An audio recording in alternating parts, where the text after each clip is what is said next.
A man who once controlled a $37 billion empire, sitting alone in a studio apartment, eating instant noodles from a paper cup. His phone disconnected.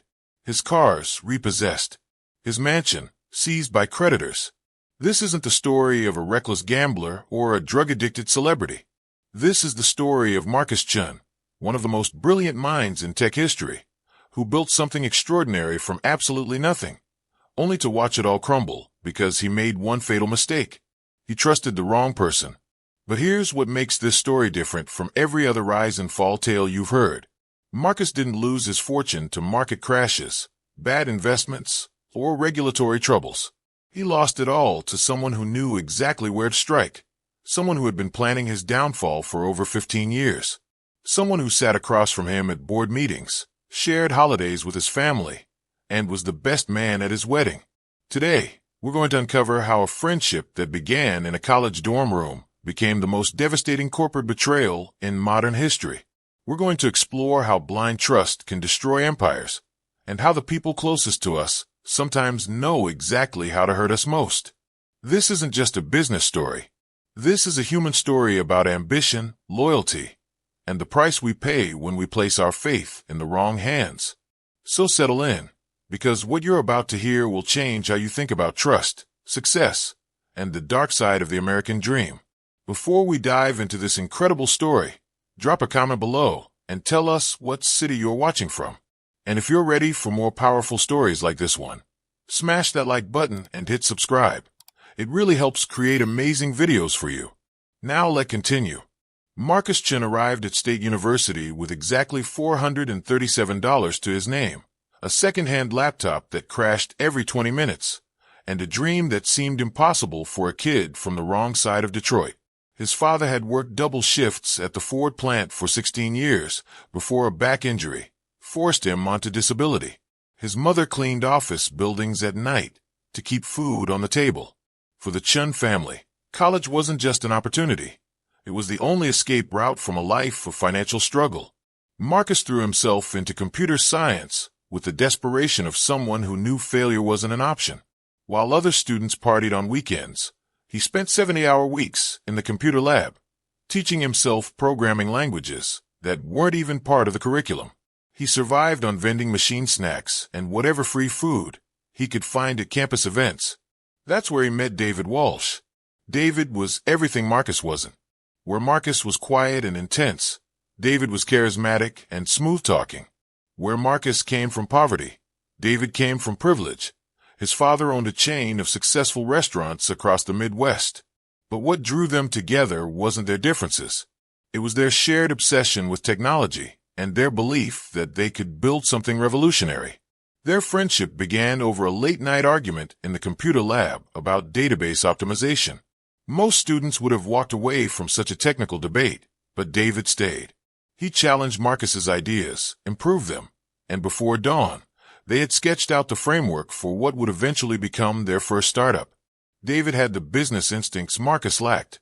While Marcus could write code that was nothing short of genius, David understood people, markets, and how to turn technical innovations into profitable ventures. They were the perfect partnership, the brilliant engineer and the natural-born entrepreneur. But even then, there were signs. Small things that Marcus overlooked because he was so grateful to have found someone who believed in his vision.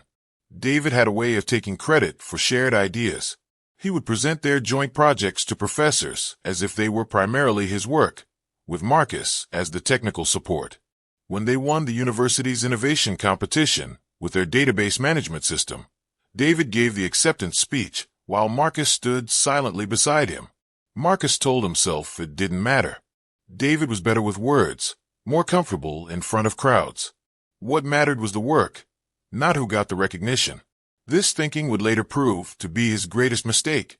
By their senior year, Marcus and David had developed something extraordinary. A new type of database architecture that could process information faster and more efficiently than anything on the market.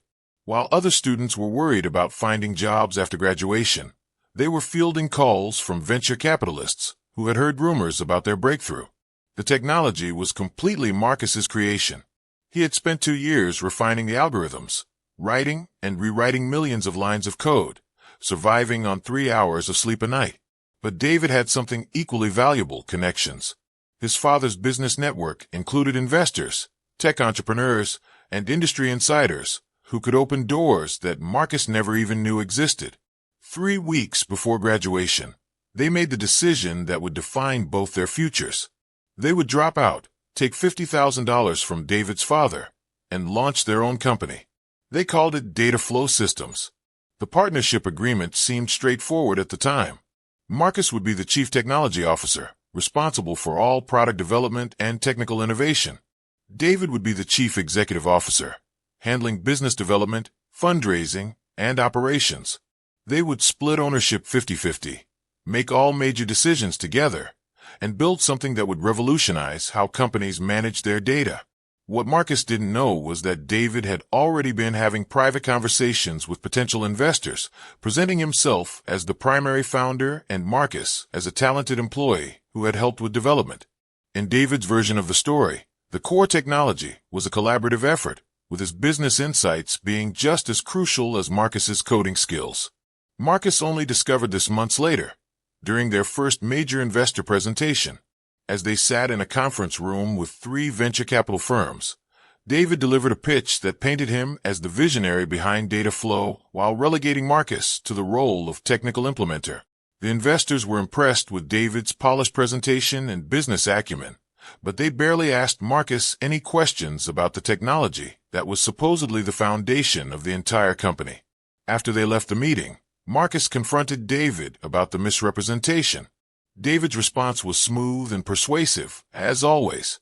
He explained that investors wanted to see strong leadership and clear hierarchy. They needed to present a united front, with David as the face of the company and Marcus as the technical genius behind the scenes. It wasn't about taking credit. It was about what was best for the business. Marcus wanted to believe him. The alternative was too painful to consider: that his best friend, the person he trusted most in the world, was systematically positioning himself as the primary founder while minimizing Marcus's contributions. So Marcus pushed down his doubts and focused on what he did best: building revolutionary technology. This decision would haunt him for the rest of his life. Data Flow Systems launched with a bang. Their database management software was unlike anything the market had seen. It was faster, more reliable, and significantly cheaper than established competitors like Oracle and IBM. Marcus had created something truly revolutionary, and customers quickly took notice. Within 6 months, they had signed contracts with 12 major corporations. Within a year, their revenue hit $8 million. The tech press hailed them as the next big thing, and David became a fixture at industry conferences, giving keynote speeches about the future of data management. But while David basked in the spotlight, Marcus remained buried in code. He worked 18-hour days, constantly improving their software, fixing bugs, and developing new features. He barely had time to read the glowing press coverage, let alone participate in the interviews and speaking engagements that were building David's reputation as a visionary entrepreneur. The money started flowing in. Venture capital firms that had initially been skeptical were now competing to invest. David negotiated a series of funding rounds that valued Data Flow at $45 million, giving them the capital they needed to expand rapidly.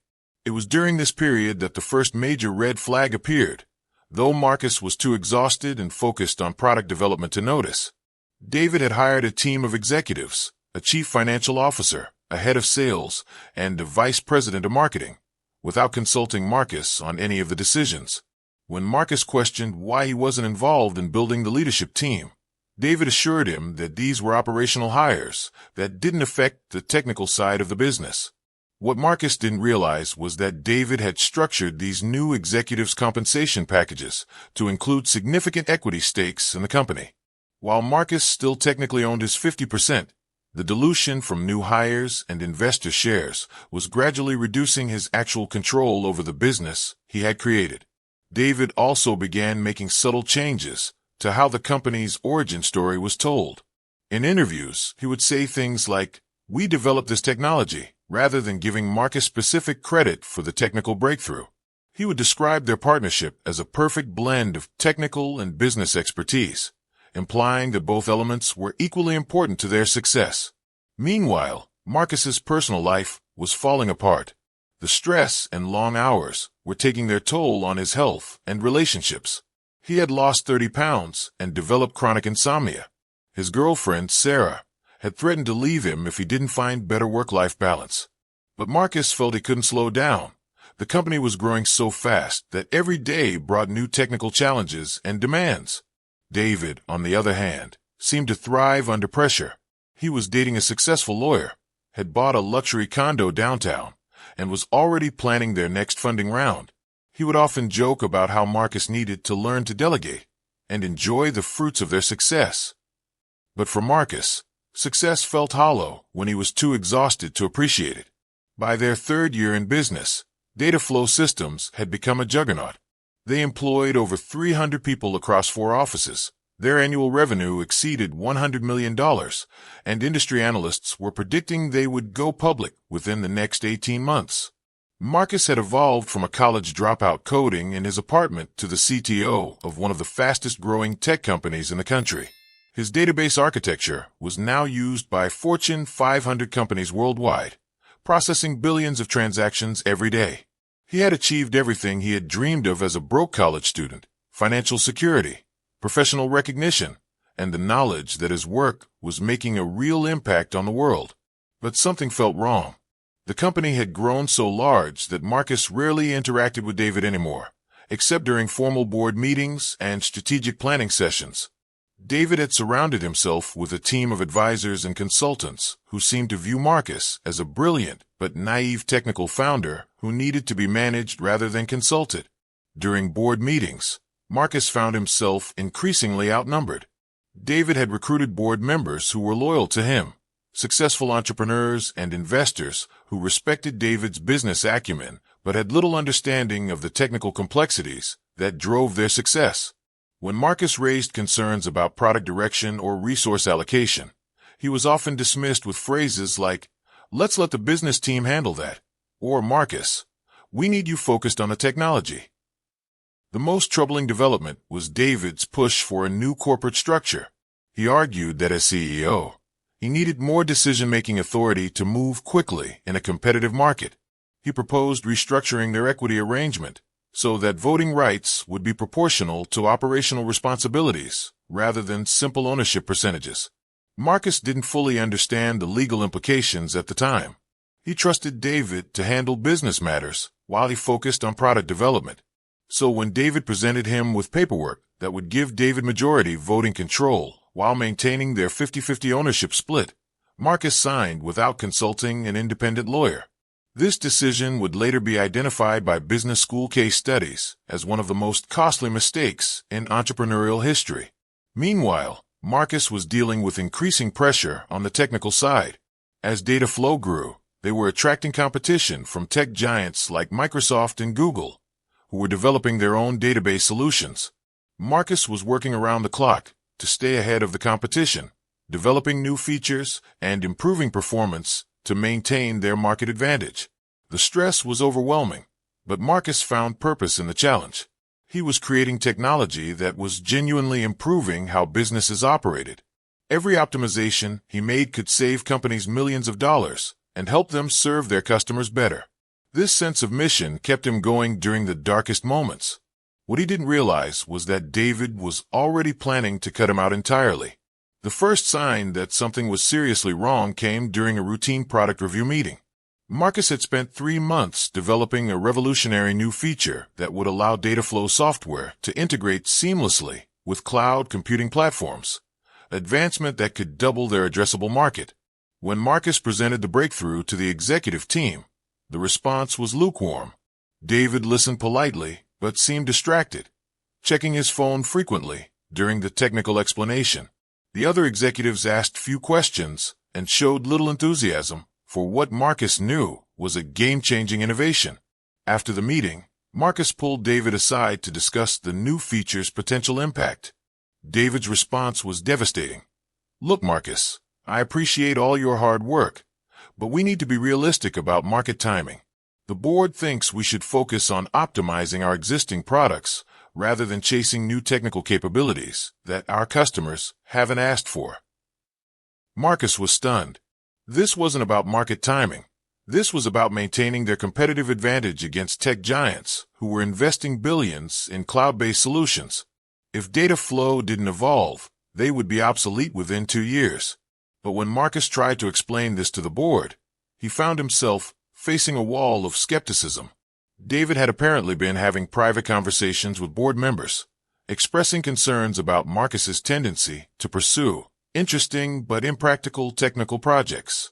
The board had been told that Marcus was brilliant but needed guidance to stay focused on business objectives. For the first time since founding Dataflow, Marcus began to feel like an outsider in his own company. The isolation intensified over the following months. Marcus discovered that David had been holding executive meetings that Marcus wasn't invited to. When Marcus questioned this, David explained that these were operational discussions that didn't require technical input. But Marcus later learned from a junior developer that these meetings often covered product roadmap decisions that directly affected his work.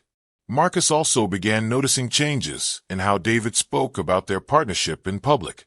In a recent interview with TechCrunch, David had described himself as the founder and CEO of Dataflow while mentioning Marcus as the co-founder and CTO. Subtle language that positioned David as the primary founder and Marcus as a partner who had joined later.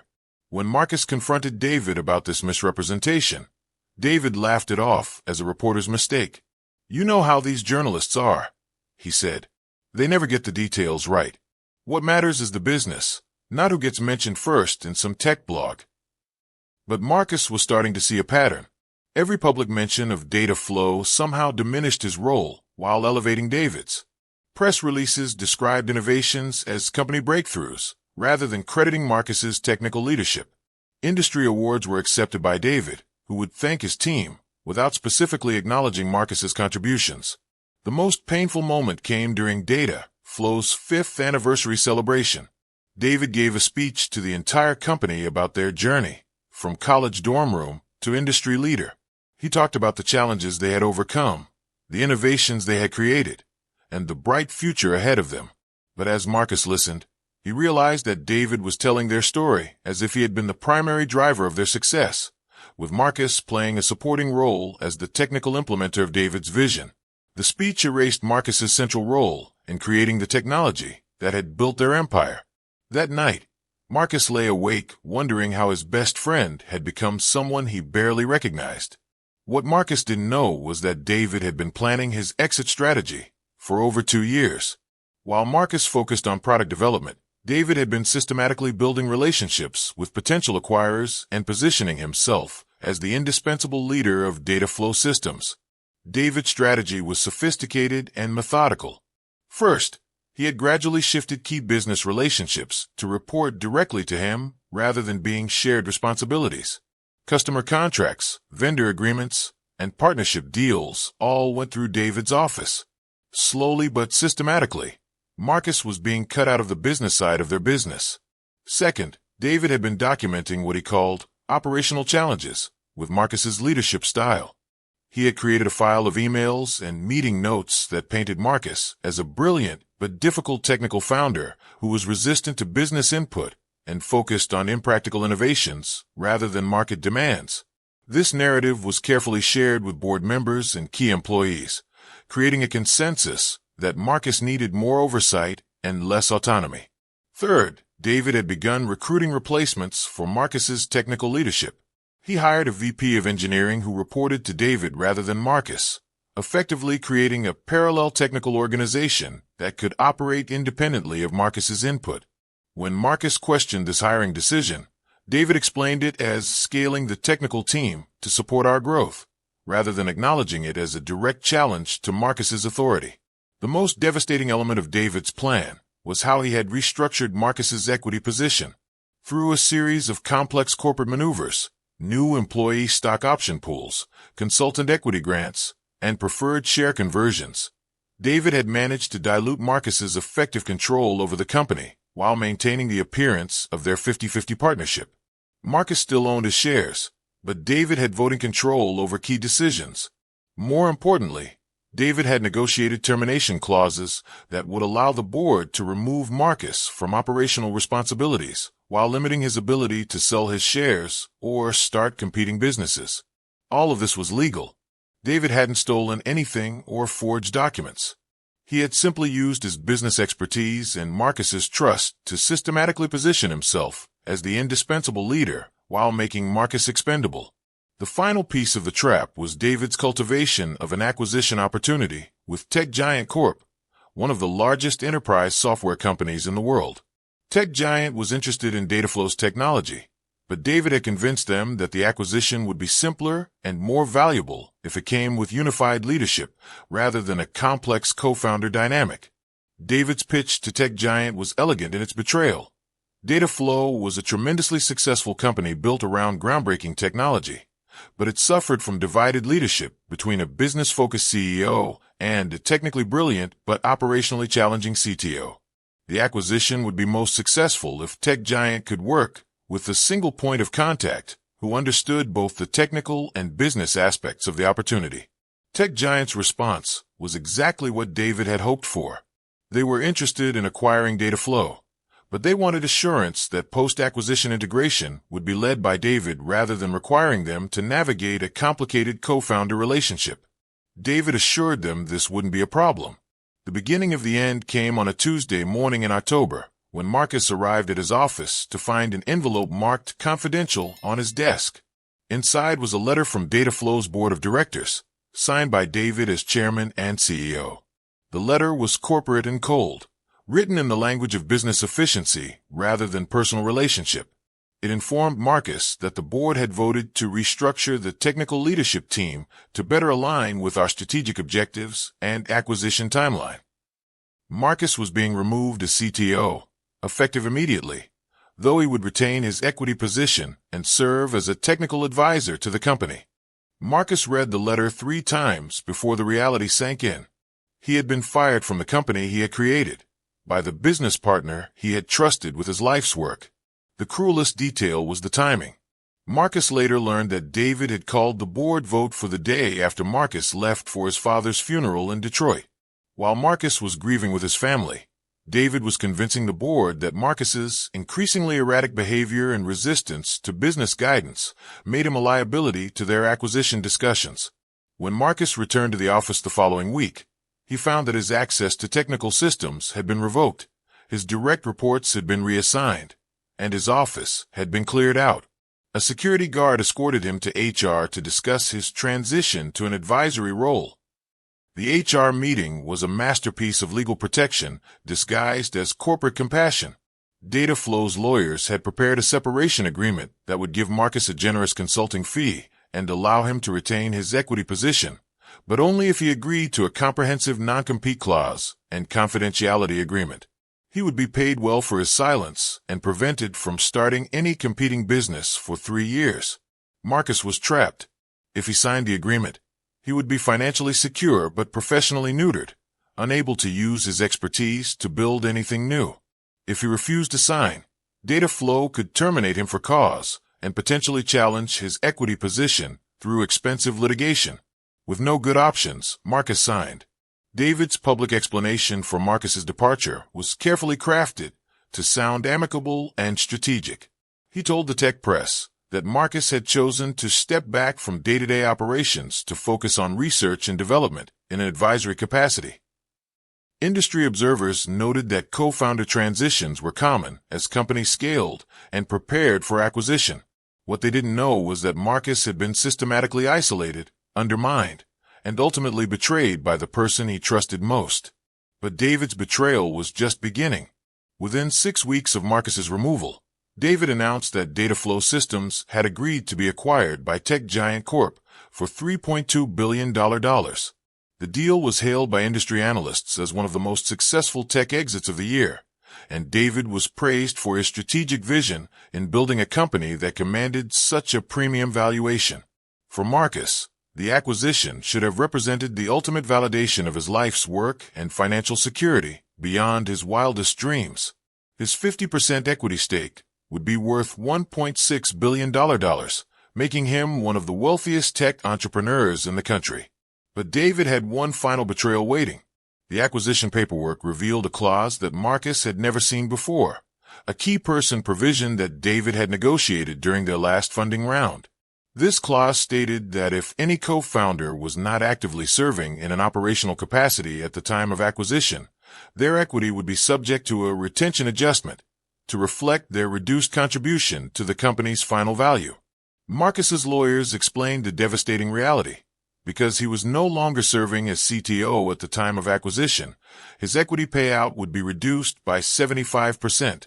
Instead of receiving $1.6 billion, he would receive $400 million.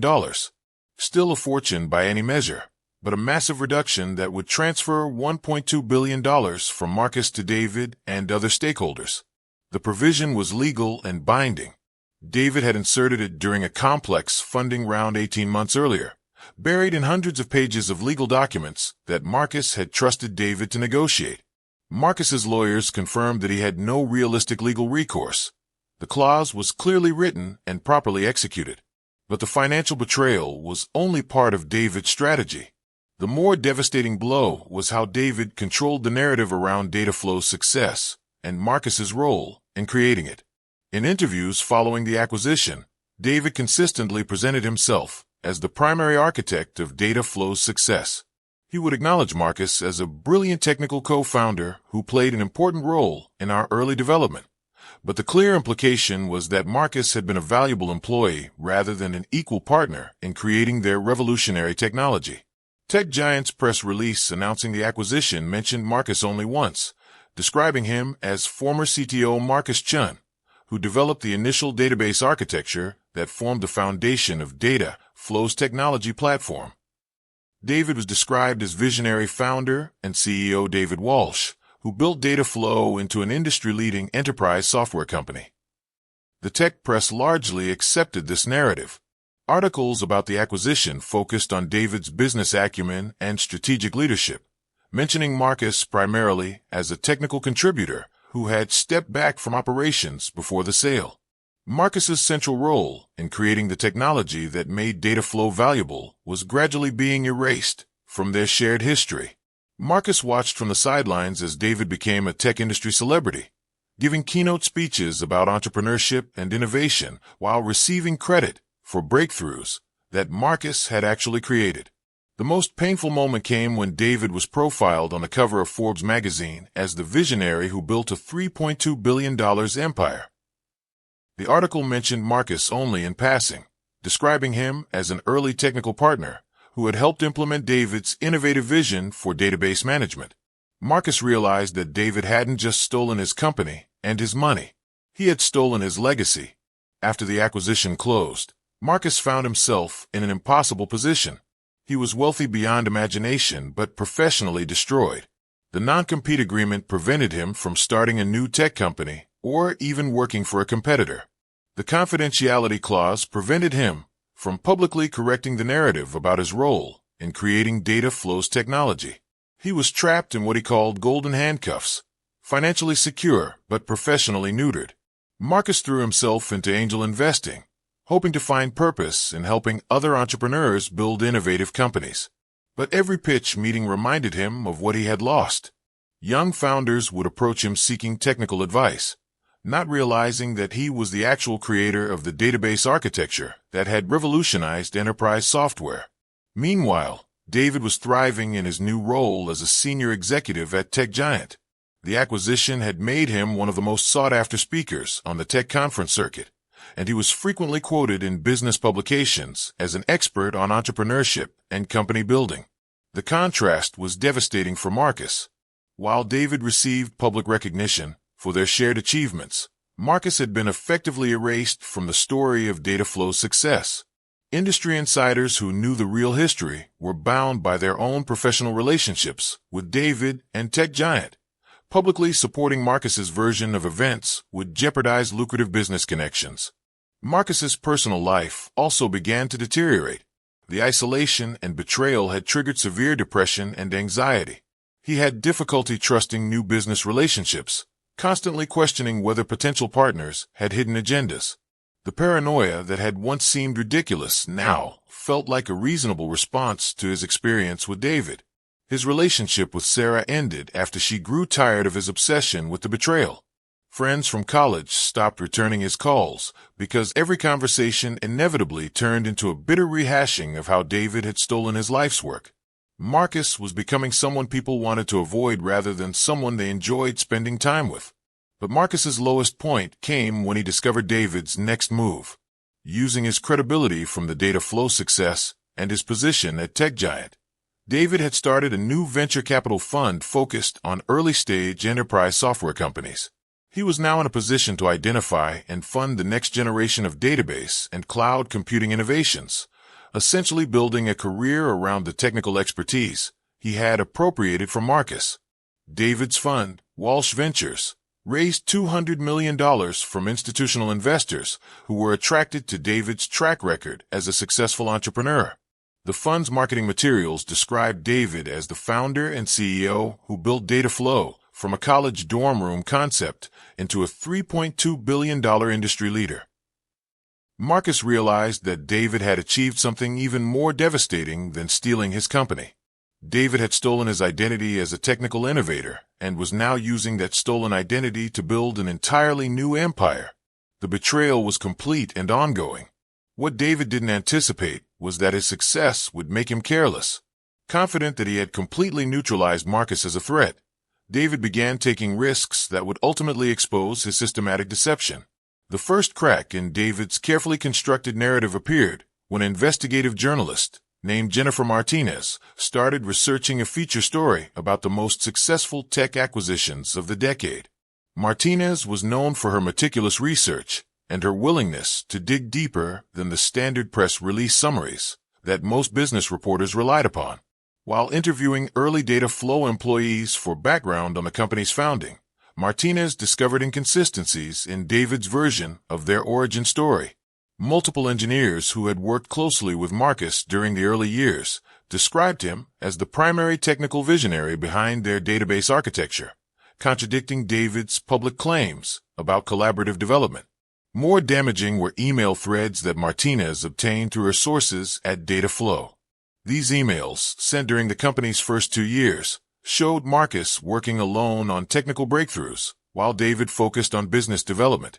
The emails made it clear that Marcus was the sole creator of the innovations that had made Dataflow valuable, while David's contributions were primarily in fundraising and operations.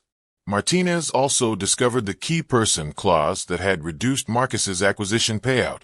Corporate lawyers she interviewed off the record described the provision as unusually punitive and strategically designed to benefit David at Marcus's expense.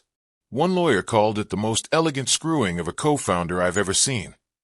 But Martinez's most explosive discovery came from a former Dataflow board member who had grown uncomfortable with how Marcus had been treated. This source provided Martinez with recordings of board meetings where David had systematically undermined Marcus's reputation and positioned himself for sole control of the company.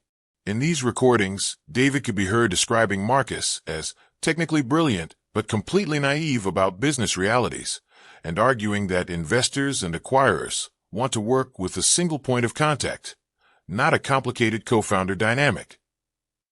The recordings revealed that David's removal of Marcus was premeditated and strategically executed, rather than being a response to performance issues. Martinez spent 8 months verifying her sources and building her case. When she finally contacted David for comment on her upcoming article, his response revealed how much his success had inflated his arrogance.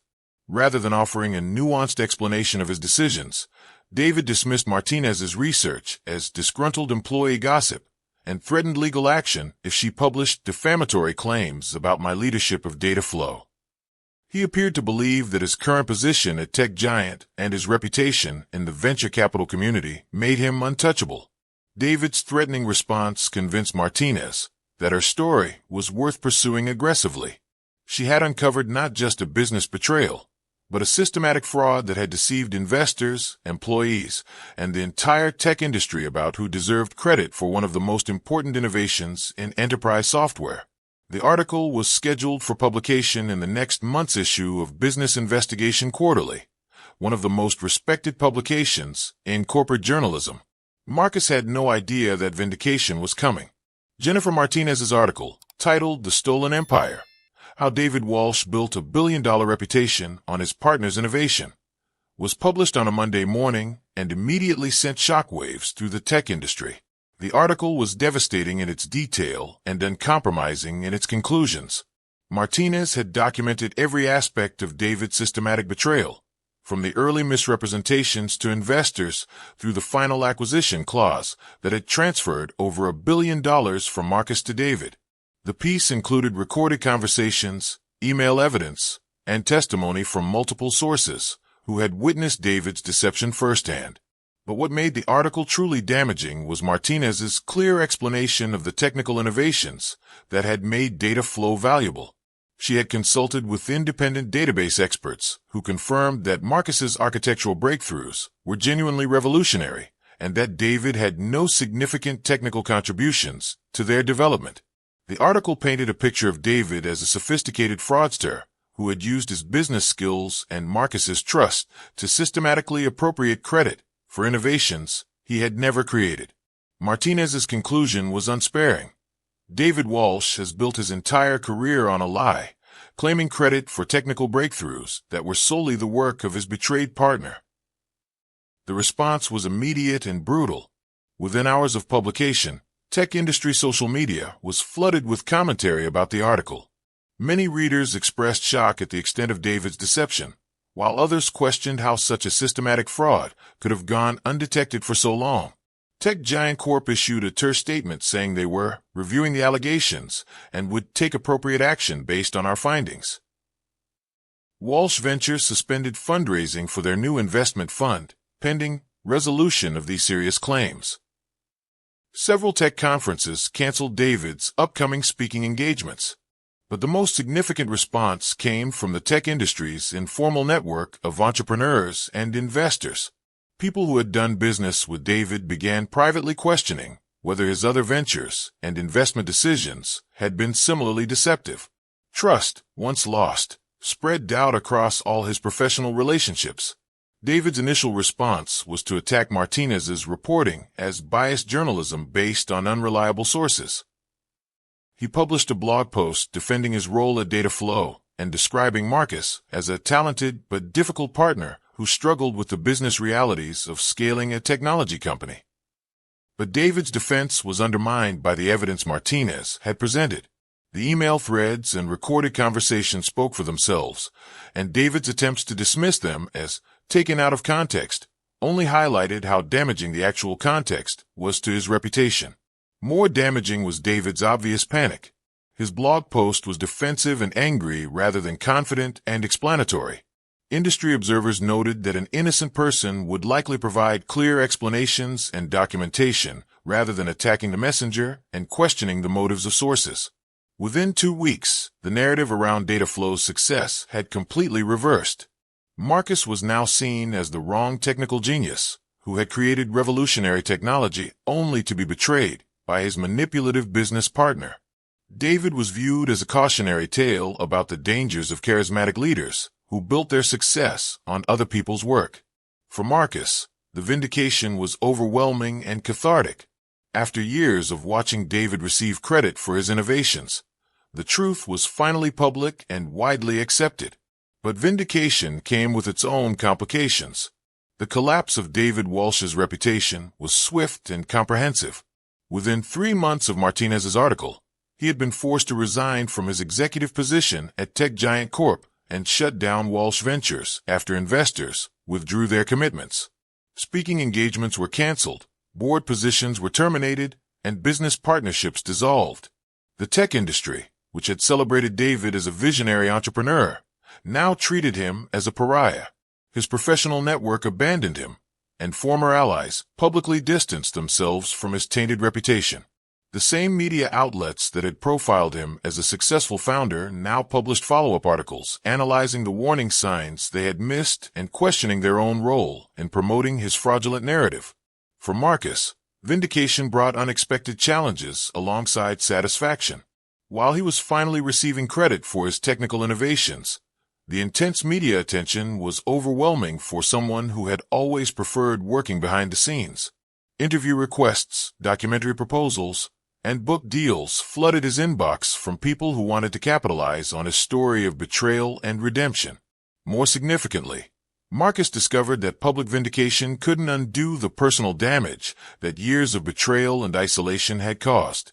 The depression and trust issues that had developed during his professional exile didn't disappear, simply because the truth was now widely known. Rebuilding his confidence and ability to form genuine business relationships would require years of effort and professional counseling. But Marcus also found purpose in his experience. He became an advocate for technical founders who were being marginalized by business-focused partners, speaking at conferences and advising entrepreneurs about protecting their intellectual property and maintaining control over their innovations. His story became a cautionary tale taught in business schools about the importance of clear partnership agreements and the dangers of blind trust. David Walsh, meanwhile, disappeared from public view. The man who had once commanded $3.2 billion and been featured on magazine covers now lived quietly in a modest apartment, working as a business consultant for small companies that either didn't know his history or were desperate enough to overlook it. His fall from grace was as dramatic as Marcus's rise had been, and served as a reminder that reputations built on deception are ultimately unsustainable. The data flow story became one of the most studied cases in business ethics and entrepreneurship programs. Students analyzed the warning signs that Marcus had missed, the techniques David had used to appropriate credit and control, and the legal structures that had enabled such a systematic betrayal. But beyond the business lessons, Marcus and David's story revealed deeper truths about success, trust, and human nature. Marcus had achieved everything he had dreamed of as a poor college student: wealth, recognition, and the knowledge that his work had changed the world. But his greatest success had also led to his most painful experience, teaching him that achievement without wisdom and trust without boundaries can lead to devastating consequences. David's story was equally instructive. His business skills and charisma had enabled him to build an empire, but his willingness to betray the person who trusted him most ultimately destroyed everything he had created. His pursuit of credit and control had cost him not just his reputation and career, but his integrity and self-respect. In the end, both men learned that success means nothing if it comes at the cost of our humanity. Marcus found peace by using his experience to help others avoid similar betrayals. David found only isolation and the knowledge that his greatest achievement was built on the destruction of his closest friendship. Their story reminds us that in business, as in life, how we achieve our goals matters as much as whether we achieve them. Trust, once broken, can never be fully repaired, and the people closest to us have the power to lift us up or tear us down, making our choice of partners the most important decision we'll ever make. The rise and fall of Marcus Chun and David Walsh prove that in the end, character is destiny, and empires built on betrayal are destined to crumble. What if I told you that Marcus and David's story isn't unique? What if betrayals this devastating happen more often than you think, hidden behind corporate press releases and carefully crafted public images? Every day on Beyond Yesterday, we pull back the curtain on the stories that powerful people don't want you to know. Stories of brilliant minds destroyed by their closest allies. Stories of empires built on lies, finally crumbling under the weight of truth. If you're fascinated by the psychology of power, the price of ambition, and the thin line between success and destruction, then you need to subscribe to Beyond Yesterday right now. Because the story you just heard is only the beginning. Hit subscribe and join over 800,000 viewers who've discovered that yesterday's secrets hold the keys to understanding today's world. Your next obsession is just one click away.